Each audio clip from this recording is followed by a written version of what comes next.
네, 두 번째 시간입니다. 지난번에 우리는 성경이 오류가 없다는 것을 나타내는 증거로서 일관성이 중요하다는 점을 생각해 보았었습니다.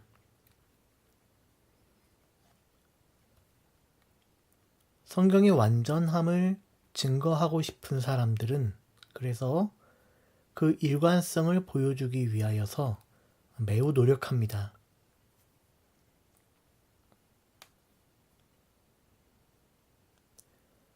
그러나 사실 우리가 성경을 제일 처음 열었을 때 보게 되는 창세기 1장과 2장의 창조 이야기만 들여다보게 되더라도 그 일관성을 유지한다는 것이 얼마나 어려운 것인가를 볼 수 있습니다. 다들 창세기 1장과 2장은 아마도 가장 많이 읽으셨을 겁니다. 성경을 통독하려고 결심한 모든 사람들이 제일 먼저 창세기 1장과 2장을 아마 한 번에 읽어 내려갔을 것입니다.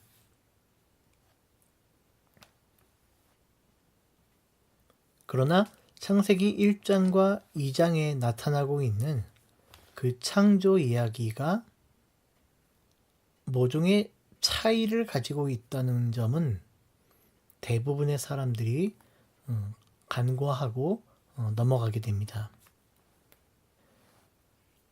사실 현대신학이 태동하게 된 가장 기본적인 연구의 첫 시작은 창세기 1장과 2장의 문제에 달려 있었다고 볼 수 있습니다.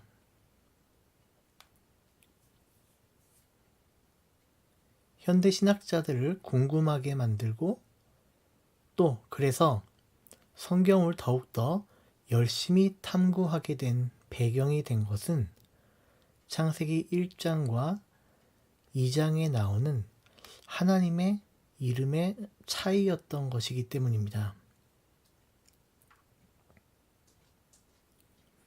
사실 창세기 1장과 2장의 극명한 차이를 알기 위해서는 우리말 성경에 나타나고 있는 하나님의 이름이 보다 원어에 가깝게 직역된 발음으로 표시되는 것이 나았을 것입니다.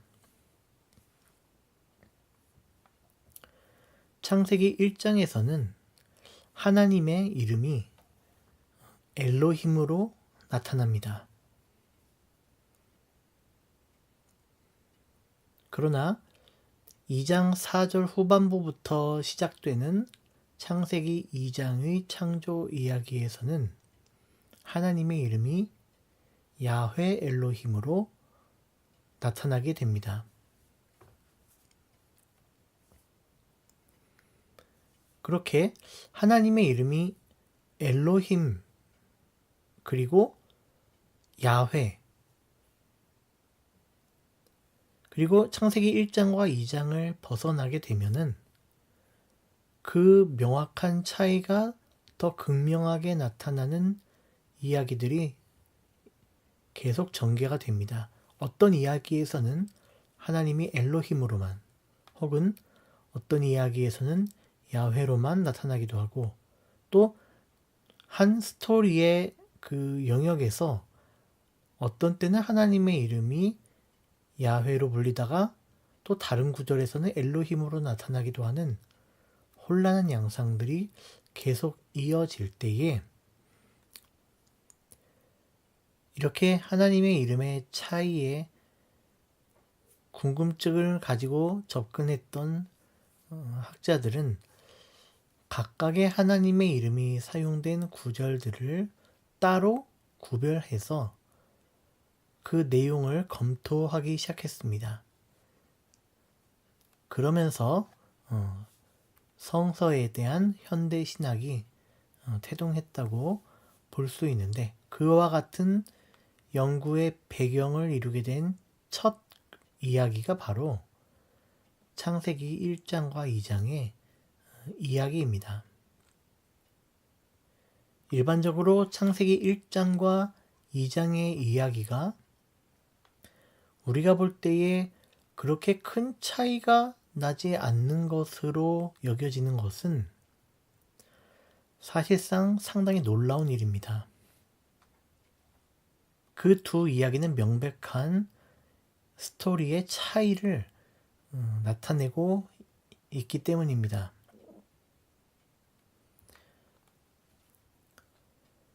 우리가 창세기 1장과 2장을 볼 때에 그 두 이야기가 확연히 다름에도 불구하고 그것을 하나의 내적인 연관이 있는 것으로 상정하고 읽게 되는 이유 중에 하나는 번역의 문제에도 일부 책임이 있습니다.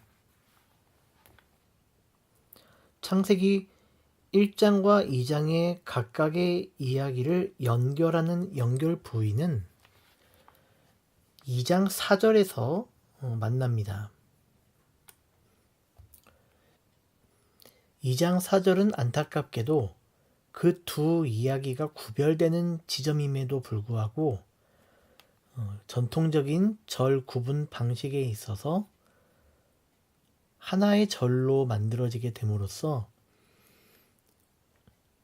이 두 이야기가 섞이게 되는 혼선을 가져왔습니다. 요즘에는 많은 다양한 번역본들이 나와서 다양한 번역본들을 우리가 보고 있지만 우리나라에서 가장 오랫동안 읽혀오고 아직도 많은 교회들에서 사용하고 있는 개역판 한글 번역에 의하면은 2장 4절은 이와 같이 표시가 되어 있습니다. 곧 2장 4절에 단락 구분을 의미하는 동그라미가 4절 처음에 놓이게 됩니다. 그래서 2장 4절이 새로운 단락으로 시작하는 것으로 개역성경은 표기를 하고 있습니다. 그리고 이와 같이 번역을 합니다. 여호와 하나님이 천지를 창조하신 때에 천지에 창조된 대략이 이러하니라. 개역성경의 번역 의도에 의하면은 이 문장은 새롭게 시작되는 문단의 첫 구절이 되어 있습니다. 따라서 2장 4절 이후에 나타나는 두 번째 창조 이야기는 이 단락 표시에 의해서 첫 번째 창조 이야기의 하나의 간략한 형식의 이야기로 등장하게 됩니다. 곧 첫 번째 이야기에서 나타났던 것의 대략으로서 간략한 형식의 창조 이야기가 또다시 시작되는 것으로 그렇게 독자들이 이해하게 번역을 해 놓은 것인 거죠.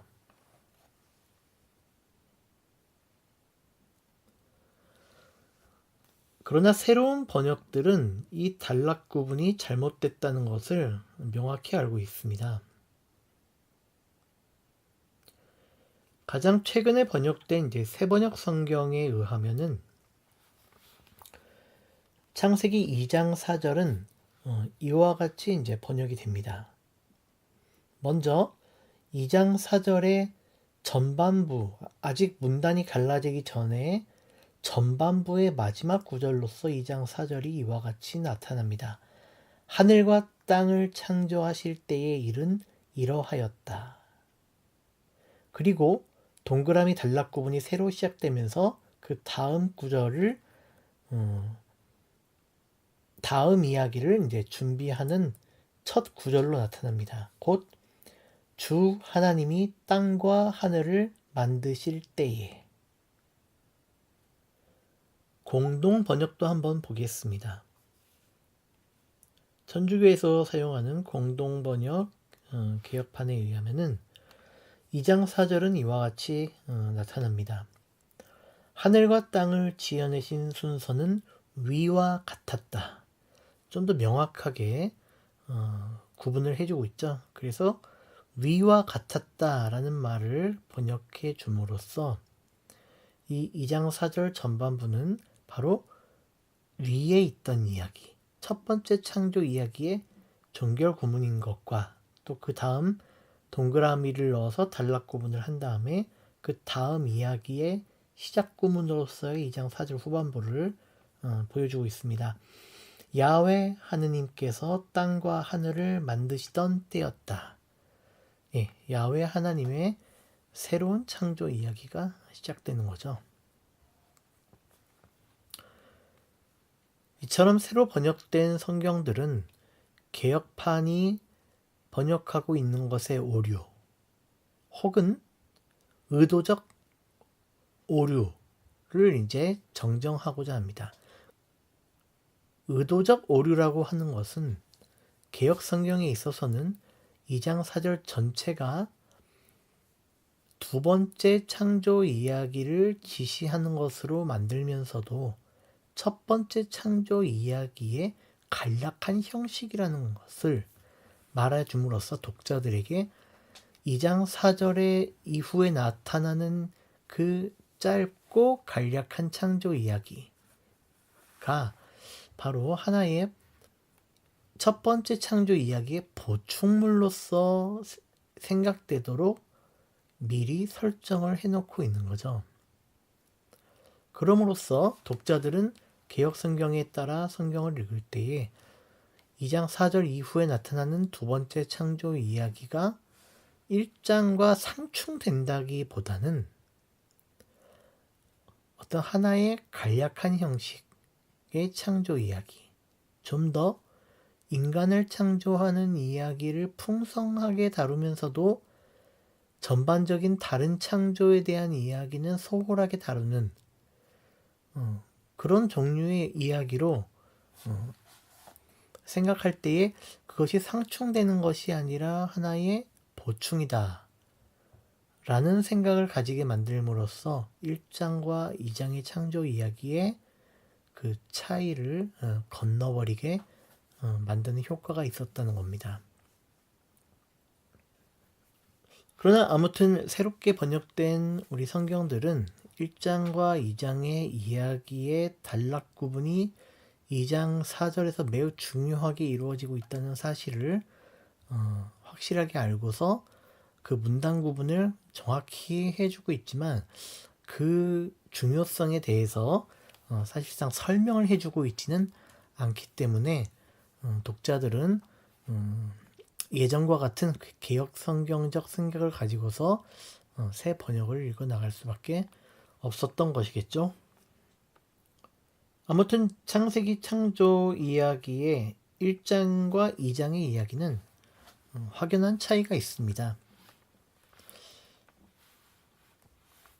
우리가 각각의 그 이야기들의 해석에 있어서는 보다 나중에 우리가 다루기로 하고 지금 이 시간에는 1장과 2장의 대략의 차이점을 봄으로써 왜 우리는 그러한 차이를 인식하지 못하는가라는 문제를 좀 더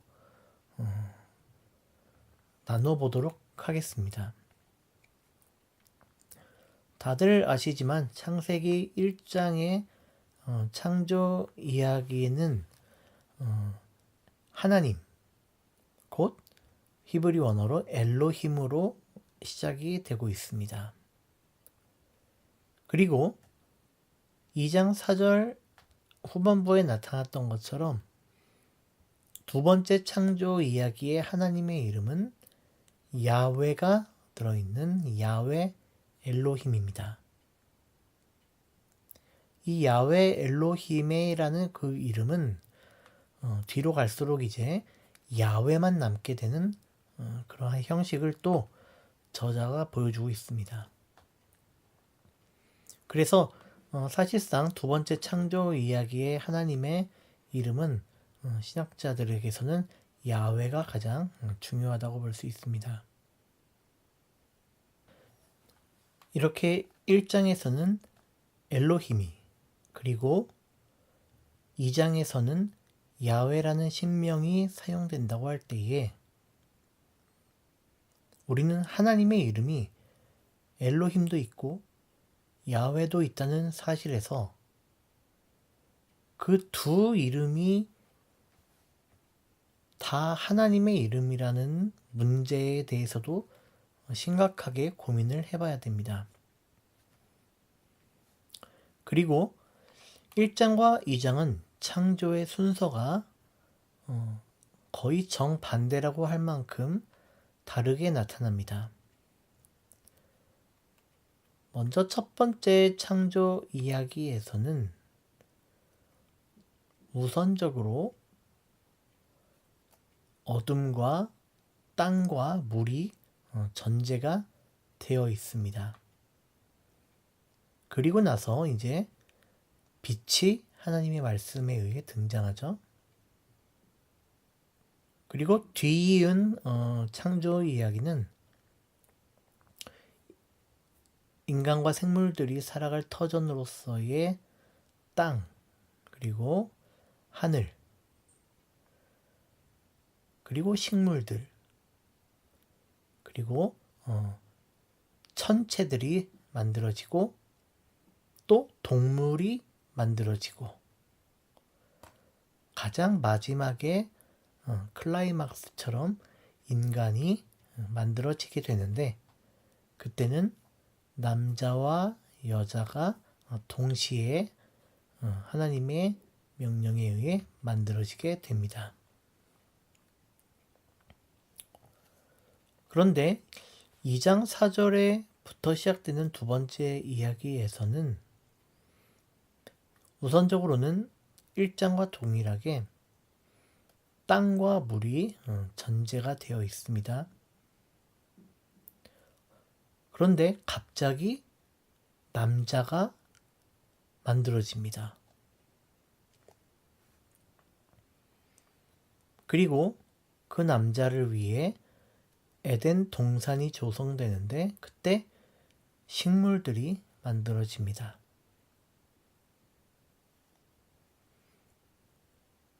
그리고 그 남자의 조력자로서 하나님은 동물들을 만들어 그에게 데려갑니다. 그러나 그 남자가 하는 이름을 짓는 과정을 하나님이 볼 때에 그 남자는 자신의 조력자로서 동물들에게서 만족하지 못하는 것을 보고서는 하나님은 그에게 걸맞는 가장 좋은 조력자를 그를 잠재워서 그의 뼈와 살을 이용해 여자로 만들어서 그에게 데리고 갑니다.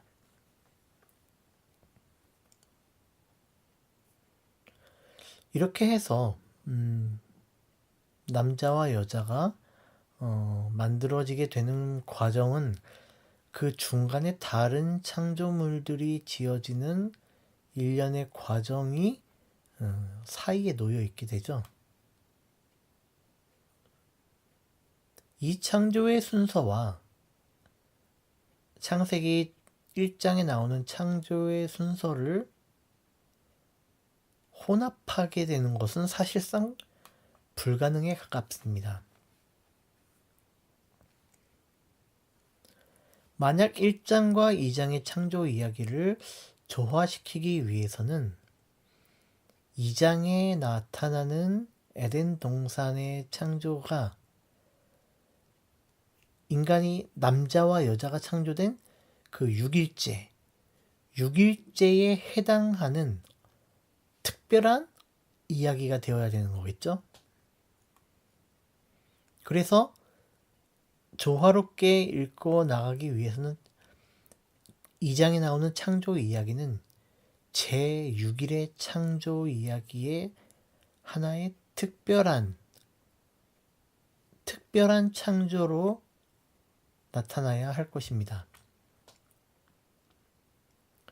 즉, 에덴 동산의 창조는 창세기 1장에 나오는 식물과 동물의 창조와는 약간의 별개로 제6일째에 하나님이 인간을 에덴 동산에서 어떻게 다른 동물들, 곧 에덴 동산만을 위한 식물과 동물을 또다시 만들고 여자까지 만들어내는가에 대한 이야기가 되어야만 창세기 1장과 2장이 조화롭게 연결된다고 할 수 있겠죠.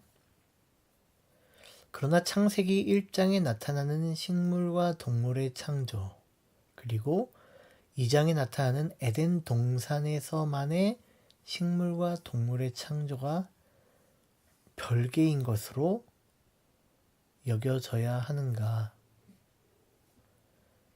이 1장과 2장의 창조를 조화롭게 설명하기 위해서 심지어는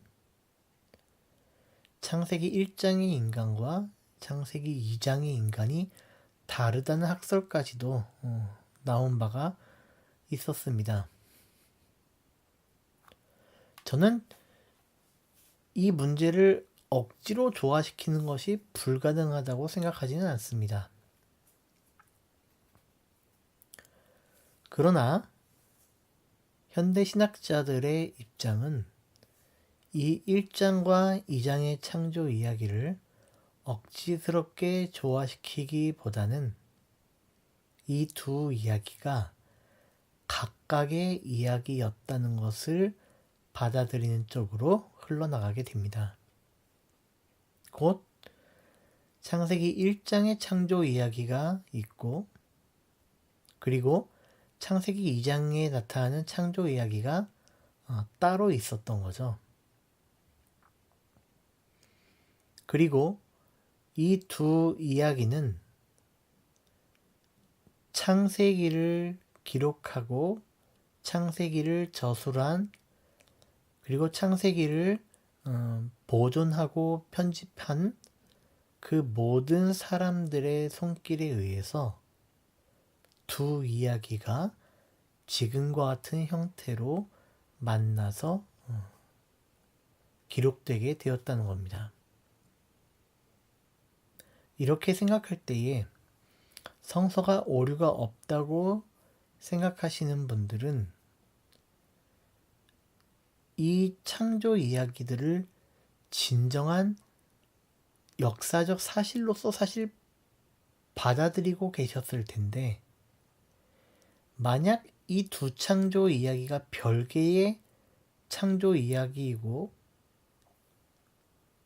또 각각 이스라엘에 전해져 내려오던 두 가지 창조 이야기였다면 과연 무엇을 역사적 사실로 받아들여야만 할 것인가에 대해서 상당히 고민과 충격을 받으실 겁니다.